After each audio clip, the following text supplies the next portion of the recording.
التاريخ يذكر حكاما أقوياء، ومن بينهم فراعنة مصر القديمة، لقد تميزوا بثروة ونفوذ لا مثيل لهما. ولكن في قلب قصر الفرعون تتجلى قصة إيمان عظيمة. عاشت آسيا زوجة فرعون حياة مليئة بالثراء والرفاهية، لكنها وجدت العزاء الحقيقي في إيمانها بالله. هذه قصتها، قصة شجاعة وصمود وإيمان لا يتزعزع في وجه الشدائد. تذكرنا رحلة آسيا أن الإيمان يمكن أن يزدهر في أكثر الأماكن غرابة، فحتى في قصر تحيط به الفخامة يتوق القلب البشري إلى ما هو أسمى. قصة آسيا هي شهادة على قوة الإيمان، فهي تلهمنا للتمسك بقناعاتنا حتى عندما نواجه معارضة شديدة. تبدأ قصة آسيا قبل أن تصبح زوجة فرعون. لقد انحدرت من سلالة من الأفراد النبلاء والصالحين، فقد وصل نسبها إلى النبي يعقوب، وقد غرس هذا الإرث فيها بوصلة أخلاقية قوية وفهما فطريا للصواب والخطأ. كان زواج آسيا من فرعون تحالفا استراتيجيا عزز سلطته ونفوذه. وعلى الرغم من الدوافع السياسية، فقد تميزت آسيا بالسماحة والكرامة، استخدمت منصبها لمساعدة المحتاجين، وأصبحت معروفة بعطفها وعدلها. لم تكن تدرك أن حياتها على وشك أن تتغير إلى الأبد، وأن فصلا جديدا على وشك أن ينفتح ليختبر إيمانها ويشكل مصيرها. كان وصول موسى إلى قصر فرعون لحظة محورية في حياة آسيا. انجذبت آسيا إلى الطفل في السلة، وشعرت بصلة فورية تجاهه دون أن تدرك هويته الحقيقية. أقنعت فرعون بتبنيه، رأت في موسى نقاء وبراءة لامس قلبها. جلب وجود موسى في القصر نسيما من التغيير. شهدت آسيا بنفسها الظلم الذي يلحقه فرعون ببني إسرائيل، تردد صدى صرخاتهم من أجل الحرية في نفسها المليئة بالإحساس بالعدل. شعرت بقلق متزايد من طغيان زوجها. لم تكن تدرك أن موسى الطفل الذي أنقذته سيصبح هو السبب في صحوتها الروحية. عندما كبر موسى بدأ يدعو إلى عبادة الإله الواحد، متحديا بذلك المعتقدات السائدة في مجتمعه. وآسيا التي كانت على علم بتعاليمه وجدت نفسها منجذبة إلى كلماته، وكأنها تسمع الحقيقة لأول مرة. أدركت الحقيقة في رسالته، وتناغمت هذه الحقيقة مع الإيمان الفطري الذي تحمل في قلبها، مما جعلها تشعر بسلام داخلي لم تعرفه من قبل. اعتنقت سرا مفهوم التوحيد، ووجدت العزاء والقوة في الإيمان برب عادل رحيم، مما أعطاها شجاعة لمواجهة التحديات. أصبحت جدران القصر الفاخرة درعا لها، تخفي وراءها إيمانها الجديد وتحميها من عيون المتربصين.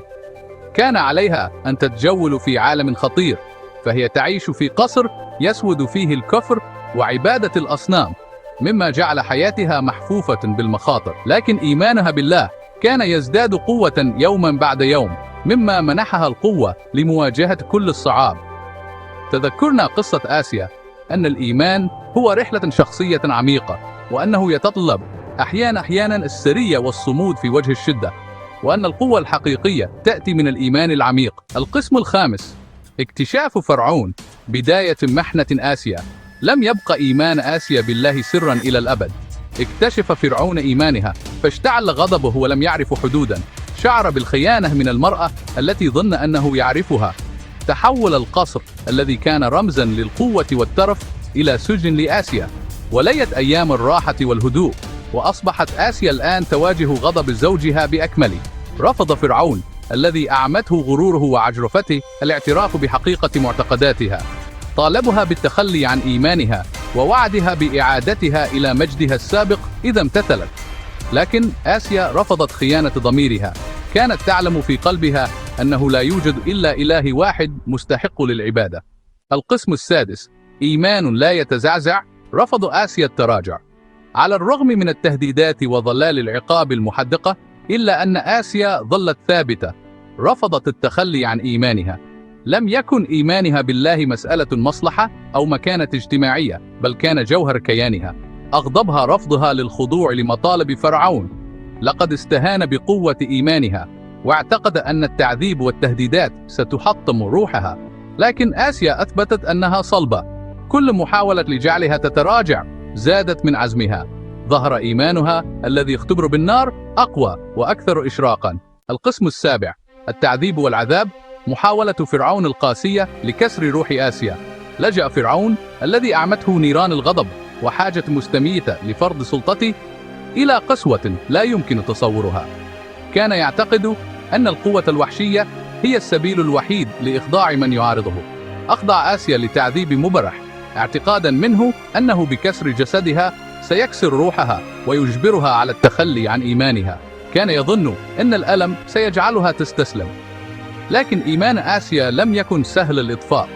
كانت روحها مشتعلة بإيمان لا يتزعزع. مع كل جلدة صوت ومع كل لحظة من العذاب كان إيمانها بالله يزداد قوة. كانت تجد في كل ضربة دليلا على قوتها الداخلية. أصبح ألمها دليلا على إخلاصها الراسخ. كانت ترى في معاناتها طريقا إلى الله. وجدت العزاء في ارتباطها بالله. كانت تستمد قوتها من إيمانها العميق. تعد قصتها تذكيرا قويا بأن الإيمان يمكن أن يصمد أمام أصعب المحن. كانت مثالا حيا على الصمود. إنها تبرز القوة التي تنبع من الإيمان بشيء أكبر من النفس. كانت آسيا رمزا للإيمان الذي لا ينكسر. القسم الثامن: دعاء للجنة. أمنية آسيا الأخيرة. بينما استمر عذاب آسيا أدركت أن نهايتها اقتربت، ومع ذلك ظلت روحها قوية. رفعت يديها إلى السماء داعية، ليس طلبا للخلاص من معاناتها بل التماسا للجوء في الآخرة. دعت الله تسأله مكانا في الجنة. تردد صدى دعائها الذي كان دليلا على إيمانها الراسخ بين جدران القصر ووصل إلى السماوات، حيث استجاب الله الذي يشهد معاناتها وإخلاصها الثابت دعاؤها ووعدها بمكان في الجنة. كان هذا التدخل الإلهي بارقة أمل في مواجهة اليأس. لقد أكد الرسالة التي مفادها أن الإيمان حتى في أحلك الأوقات لا يذهب سدى. القسم التاسع: الاستشهاد والتذكر. إرث آسيا الخالد. انتهى عذاب آسيا أخيرا. لفظت أنفاسها الأخيرة واحتضنت الاستشهاد بدلا من التخلي عن إيمانها. كان موتها وهو خسارة مأساوية رمزا قويا للمقاومة ضد الاستبداد والظلم. على الرغم من أن حياتها قد انقطعت، إلا أن قصتها لا تزال تلهم الأجيال. يتجاوز إرث آسيا جدران قصر فرعون. إنها تذكر كامرأة ذات إيمان ثابت وشجاعة لا تصدق وقناعة راسخة. تذكرنا قصتها أن القوة الحقيقية لا تكمن في البأس الجسدي بل في قوة المعتقدات. القسم العاشر: آسيا في الجنة. مكرمة بين الصالحين. عند وفاتها استجيبت أمنية آسيا ورحبت في الجنة. هناك وجدت السلام والسكينة، وأصبحت معاناتها ذكرى بعيدة. انضمت إلى صفوف الصالحين، أولئك الذين عاشوا حياتهم بنزاهة وإيمان ثابت. تذكرنا قصة آسيا أن محن الدنيا فانية، وأن المكافأة الحقيقية تنتظر أولئك الذين يظلون أوفياء لمعتقداتهم. يعد إرثها منارة أمل. تذكرنا أنه حتى في مواجهة الشدة التي لا يمكن تصورها، ينل الإيمان أن ينير الطريق إلى السلام والخلاص الأبدي. القسم الحادي عشر: دروس من آسيا. الشجاعة والقناعة والسعي وراء الحقيقة. قصة آسيا هي تذكير خالد بقوة الإيمان، وكيف يمكن للإيمان أن يكون مصدر قوة في الأوقات الصعبة. إنها تعلمنا عن الشجاعة والقناعة والسعي وراء الحقيقة، وكيف يمكن لهذه القيم أن توجه حياتنا. إن إيمانها الراسخ بالله حتى عندما واجهت غضب زوجها يعد مصدر إلهام لنا جميعا، ويظهر لنا قوة الثبات. يشجعنا إرث آسيا على الدفاع عما نؤمن به حتى عندما يكون ذلك صعبا، ويذكرنا بأهمية الوقوف بجانب الحق. يذكرنا أن القوة الحقيقية تكمن في التمسك بقيمنا مهما كان الثمن، وأن الشجاعة تأتي من الداخل. إن قصتها هي شهادة على قدرة الروح البشرية على إيجاد النور حتى في أحلك الأوقات، وكيف يمكن للأمل أن يضيء طريقنا. إنها تلهمنا أن نعيش حياة مليئة بالهدف والنزاهة والتزامن ثابت بما نعرف أنه صحيح، وأن نكون دائما صادقين مع أنفسنا.